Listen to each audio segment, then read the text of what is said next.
Hello दोस्तों, कैसे हो आप सभी लोग। उम्मीद करता हूँ बढ़िया होंगे and अपनी फैमिली को खुशियाँ दे रहे होंगे मेरे भाई लोग।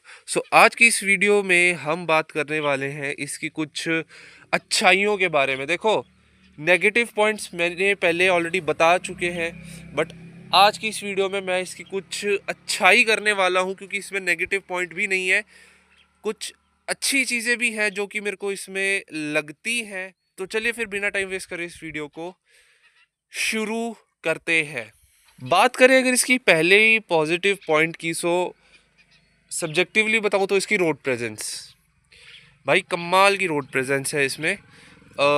इसकी जब हेडलाइट ऑन होती है, मैंने इसका सिल्वर कलर लिया है, जब इसकी हेडलाइट ऑन होती है ना और दूर से जब चलती हुए बहुत प्रीमियम लगती है।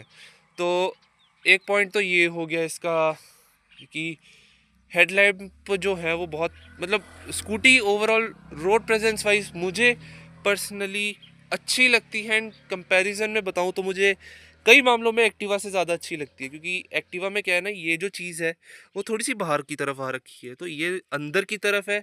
ये चीज़ मुझे अच्छी लगती है। ठीक है। दूसरी अच्छाइयों की अगर मैं बात करूँ, इसमें कुछ चीज़ें ऐसी हैं जो कि एक्टिवा से ज़्यादा मिल जाती है, जो कि है फीचर्स। अब देखो, मेरे पास एक्टिवा का बेस मॉडल है, उसमें टोटल 4 वेरिएंट्स आते हैं। तो स्टैंडर्ड, डीलक्स और एक पुश बटन स्टार्ट वाला, मतलब कीलेस एंट्री वाला। तो देखो, वो फीचर तो बहुत इम्प्रैक्टिकल हो गया। अब बात करते कुछ ऐसे फीचर्स के बारे में जो कि मुझे एक्टिवा से ज़्यादा मिल जाते हैं।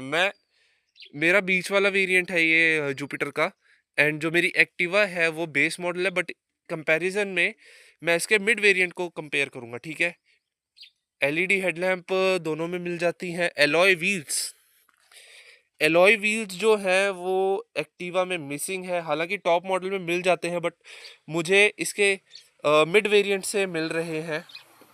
ठीक है। सेकंड, ये स्टोरेज स्पेस, एंड यहाँ पे जो 12 वोल्ट का एक्सेसरी यूएसबी पोर्ट दिया हुआ है यहाँ पे, तो ये एक मुझे अच्छी बात लगी। ठीक है। बाकी तो सेम है, मतलब कुछ फीचर्स मुझे ज़्यादा मिल जाते हैं। हालांकि अगर मैं टॉप मॉडल लेता तो उसमें मुझे ब्लूटूथ कनेक्टिविटी भी मिल जाती, जो कि एक्टिवा में मिसिंग है। मुझे डिजिटल इंस्ट्रूमेंटेक कंसोल मिल जाता, जो कि ऑब्वियसली एक्टिवा में मिसिंग है टॉप मॉडल में भी। एंड अब देखो, कीलेस एंट्री का ऐसा है, वो हमारे लिए एक यूजलेस फीचर है, तो उस हिसाब से मेरे को इतना काम का लगता नहीं है, क्योंकि अगर गलती से वो बैटरी डाउन हो जाए तो आप स्कूटी चलाने लायक भी नहीं रहोगे। तो इससे अच्छा तो ये चाबी वाला ही सिस्टम है ना। थर्ड पॉजिटिव पॉइंट की अगर मैं बात करूं, तो वो है इसका इंस्ट्रूमेंटेक कंसोल। एक तो दिखने में काफ़ी प्रीमियम लगता है, दूसरा कि जब इग्निशन ऑन होती है ना, तब पता चलता है कि इसकी इग्निशन ऑन हो चुकी है, जो कि एक्टिवा में नहीं। एक्टिवा में ऐसी लाइट्स नहीं जलती, फर्स्ट ऑफ ऑल। ठीक है। एक्टिवा में ये लाइट्स नहीं जलती। अब उस वजह से होता ये है कि बंदा कई बार कंफ्यूज हो जाता है कि स्कूटी ऑन है या ऑफ है।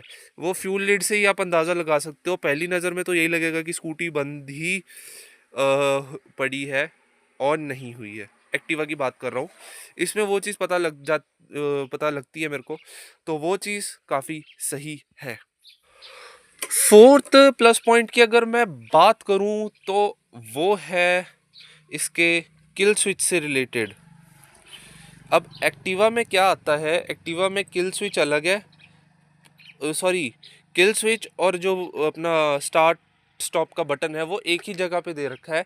इसमें ये अलग अलग है, तो ये थोड़ा सा जो है ना आपको इजी लगेगा, क्योंकि कई लोग क्या करते हैं ना, इस फीचर का यूज़ नहीं करते, सिर्फ यहीं से स्टार्ट करते और चाबी से बंद करते। तो ये थोड़ा सा इजी टू अंडरस्टैंड है लोगों के लिए।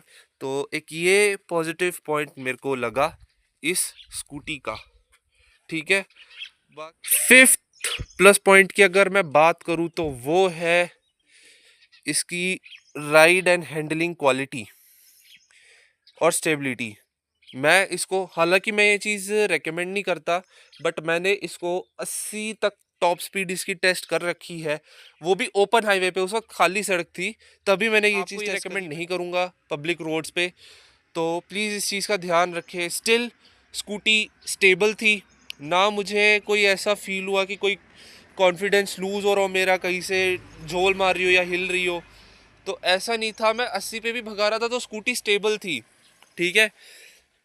तो ये एक मुझे प्लस पॉइंट लगा इस जुपिटर का। बाकी अगर मैं सेवेंथ पॉजिटिव पॉइंट की बात करूं, सो जैसे मैंने वो पहले ही बोल दिया था कि राइड एंड हैंडलिंग क्वालिटी, तो इसके जो सस्पेंशंस है वो एक्टिवा से ज़्यादा बेटर है। एक्टिवा में आपको जो सस्पेंशन मिलते हैं वो काफ़ी स्टिफ है, ठीक है। एंड इसके जो सस्पेंशन है वो काफ़ी बाउंसी हमारे को देखने को मिल जाते हैं, जो कि गड्ढों पे ज़्यादा कंफर्टेबल फील होते हैं। बाकी कितने 6 पॉजिटिव पॉइंट हो गए और 7 अपने, नहीं 6 पॉजिटिव पॉइंट थे, 6 अपने नेगेटिव पॉइंट हो गए। बाकी देखो, अगर ओवरऑल कंक्लूजन की बात करूं